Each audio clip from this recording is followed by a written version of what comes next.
అందరికీ నమస్కారం. మీరంతా సంతోషంగా ఉన్నారు అనుకుంటా. మా కుటుంబం కానీ సంతోషంగా ఉన్నాము. ముగ్గు అయితేనా సోమవారం ఉదయాన్నే ఇంకా గోమాత కానీ వచ్చింది. ఆ తల్లికి కానీ చపాతి పెట్టేసి నమస్కారం చేసుకున్నాను. అప్పటికే నా స్నానము నాకు అయిపోయి ఉంటుంది కాబట్టి గోమాతను కానీ నేను నమస్కారం చేసుకుంటాను ప్రతిరోజు. ఎందుకంటే స్నానము నేను డోర్ తీసిన తర్వాతే గోమాత వస్తుంది. ఈ విధంగా అన్ని తులసి కోటలోనూ అంతా అలంకరించుకున్నాను. ఒకటి జగ్గు ఇరిగిపోయింది. మన తులసి కోటలో ఒక రాయి పెట్టింటి చూడండి. ఆ రాయి నేను మొన్న లేపాక్షికి పోయింటే ఇంటికి వచ్చే లోపల ఆ రాయి లేదు. నిన్న ఉదయాన్నే పుష్పం పెడదామని పుష్పం తీసుకుంటే ఆ రాయి లేదు. పిల్లలు ఎత్తపోయినారో పిల్లలు పడేసినారో తెలియదు. ఇంకా కొత్త రాయి తెచ్చి పెట్టుకోవాలా. తులసి కోటలో విష్ణు స్వరూపం అనేసి రాయి పెట్టుకుంటే చాలా మంచిది. విష్ణువుకు లక్ష్మికి పూజ చేసినంత ఫలితం వస్తుంది. ఇంకా మనకు ఆ రాయి పోయింది కాబట్టి ఇంకా రాయి వచ్చేసి అమ్మ వచ్చేసి విజయవాడకి వెళ్ళింటే అక్కడి నుంచి తెచ్చి ఇచ్చింది నాకు. కానీ లాస్ట్ ఇయర్ తెచ్చిచ్చింది, ఈ ఇయర్కి అంతా లేదు. మళ్ళీ డిసెంబర్లో వెళ్తారు అమ్మోళ్ళు.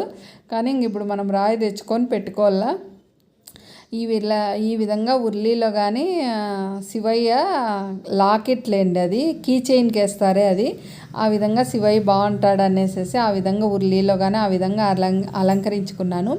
మన ఇంటికి కొత్త వినాయకుడు వచ్చినాడు. ఆ వినాయకుడు నేను లేపాక్షి వెళ్ళినాను అన్నాను కదా.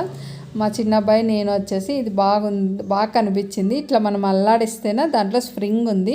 ఎంత బాగా అల్లాడుతుందో, ఎంత బుజ్జిగా ఉన్నాడో బుజ్జి వినాయకుడు. నాకు ఇట్లా చెక్కవంటేనే చాలా ఇష్టం లేండి.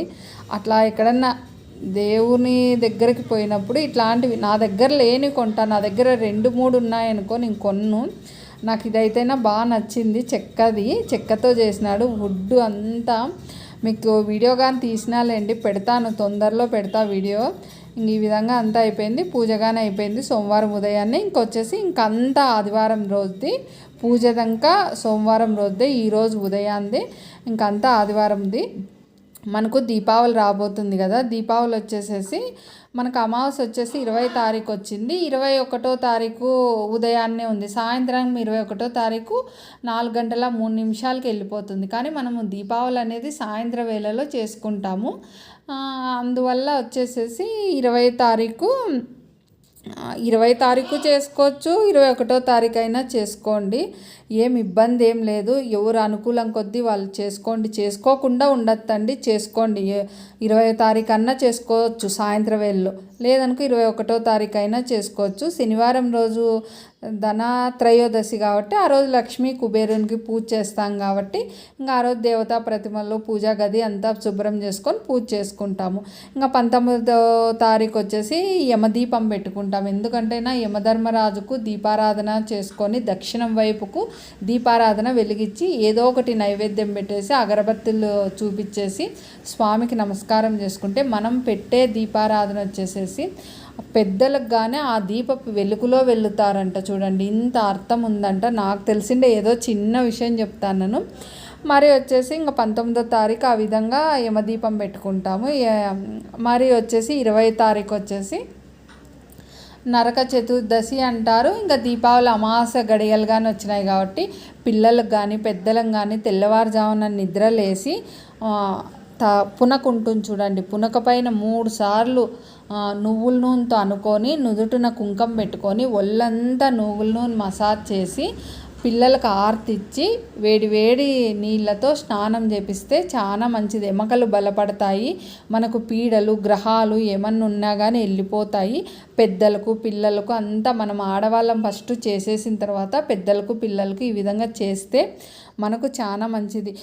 దీపావళికి అనే కాదు, పండగలు వచ్చినప్పుడు ఏ పండగ వచ్చినా ఆ విధంగా ఆయిల్తో మసాజ్ చేసుకొని స్నానం చేస్తే మంచిది. మనకు ఏమన్నా గ్రహాలు అట్లాంటివన్నీ కానీ పోతాయి, పీడలు కానీ అట్లాంటివన్నీ వెళ్ళిపోతాయి. పెద్దలు ఉంటే పెద్దలకు నమస్కారం చేసుకోండి, చాలా మంచిది ఇది.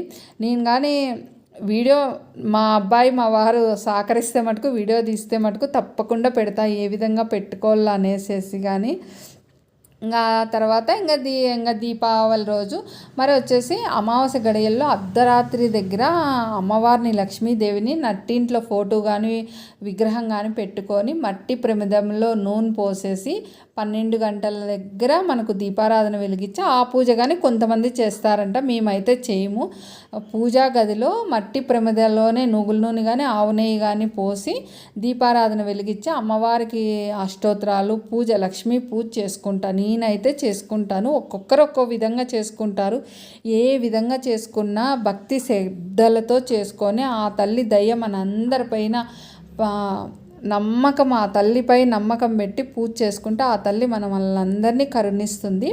తర్వాత ఇది వచ్చేసి ఆదివారం రోజు ఇంకా సాయంత్రము ఇంకా ఉదయం టిఫిన్లు అవన్నీ ఏం తీయలేదులేండి. సాయంత్రం వచ్చేసేసి ఇంకా చపాతీను ఆలుగడ్డ కర్రీ చేసినాను. ఆయన క్యారీ నైట్ కట్టేసినాను. ఇది వచ్చేసి బూస్టు. మేము కానీ ఆదివారం సాయంత్రం బూస్టే తాగినాము. కషాయం అయితే పెద్ద కప్పు నేను తాగుతాను. పాలైతేనా బూస్ట్ అయితే మా అబ్బాయి చిన్న అబ్బాయి తాగేది. మళ్ళీ మా పెద్ద అబ్బాయి టీ, కాఫీ, బూస్టు అన్నీ తాగుతాడు. ఒక్కొక్క రోజు ఒక్కొక్క విధంగా తాగుతాడు. మా పెద్ద అబ్బాయి వచ్చేసి ఏమి ఈరోజు బూస్ట్ ఇచ్చినావంటే, ఈరోజు వచ్చేసి నీ చిన్న కొడుకు ఆర్డరు బూస్ట్ తాగుదాం అందరం అంటే అందుకు బూస్ట్ ఇచ్చినానండి అన్నాను. ఇంకా బూస్ట్ తాగేసి మా వారు కానీ బయలుదేరినారు. ఇంకా నేను వచ్చేసి 4:30 అయింది అంతే టైము. అప్పటికొచ్చేసి తలకంతా ఆయిల్ ఈ విధంగా బాగా లోపలికి దంకా ఆయిల్ కురులకు బాగా తగిలేదట్లా లోపలికి మసాజ్ చేసుకుంటేనా మనకు తలనొస్తాన్నా మెడల్ నొప్పులు ఉన్నా కొంచెం రిలాక్స్ అవుతుంది చూడండి. బాగా ఆయిల్ ఈ విధంగా పెట్టుకుంటే ఆయిల్లో కానీ మందారం ఆకు, మెంతులు, నేను కరివేపాకు అవన్నీ వేసి కాంచి చూపించిన చూడండి, మన పాత వీడియోల్లో ఉంది. ఈ విధంగా ఉంటుంది. ఆ ఆయిల్ అయితేనే తలనొప్పి అయితేనే ఎంత బాగా తగ్గుతుందంటే అంత బాగా తగ్గుతుంది. మళ్ళీ ఉదయాన్నే తలస్నానం వేడి నీళ్ళతో చేస్తేనే చాలా బాగుంటుంది. తలనొప్పి కానీ బాగా తగ్గుతుంది. మరి వచ్చేసేసి ఇవి పాలు వచ్చేసేసి పాలు నేను 1 లీటర్ తెప్పిస్తాను. ఆ లీటర్ కాంచి చల్లగా అయిన తర్వాత ఫ్రిడ్జ్లో పెట్టేస్తాను. ఒక 3 గంటలు అయినాదనుకో ఈ విధంగా మీగడ కడుతుంది. ఆ విధంగా మీగడ తీసేసి ఒక బాక్స్లో నిల్వ చేసుకున్నామంటే ఫ్రిడ్జ్లో పెట్టుకుంటాను. అది ఒక 10 రోజులకు ఒకసారి తీసుకుంటాను. నేను తీసి డీప్లో పెట్టేస్తాను మీగడ అంతా. ఒక 10 రోజుల తర్వాత తీసి మిక్సీ పట్టి వెన్న వస్తుంది కదా, అది కృష్ణయ్యకి సమర్పించి తర్వాత నెయ్యి కాంచి, నెయ్యి నేను పూజకు వంటకు అంతా ఇదే నెయ్యే వాడేది. ఆవు పాలే మేము వాడేది, ఎనుము పాలు కాదు. ఈ విధంగా నేను నెయ్యి ఈసారి కాంచినప్పుడు చూపిస్తాలేండి. మన పాత వీడియోల్లో ఉంది చూడండి. ఎవరన్నా నెయ్యి ఏ విధంగా కాంచుకుంటామో ఏ విధంగా తీసుకుంటామో కానీ తీసి పెట్టినాను.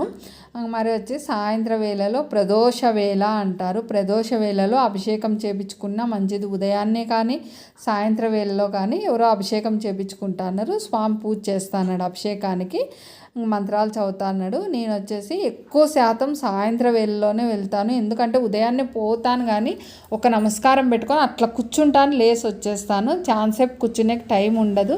ఇంకా పిల్లలు లేరు, ఆయన ఎక్కడైనా పోయినాడు, ఏమి ఇబ్బంది లేదనుకో 1 గంట కూర్చొని వస్తాను ఉదయాన్నే. సాయంత్రం వేళలో అయితేనా బాగా అర్ధగంట కూర్చొని ధ్యానం చేసుకొని స్వామి ఏమన్నా కొంచెం చదువుకొని ఆ విధంగా వస్తాను.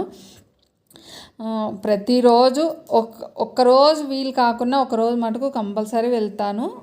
మనం వచ్చేసి మరొక వీడియోలో కలుద్దాం ఈసారి.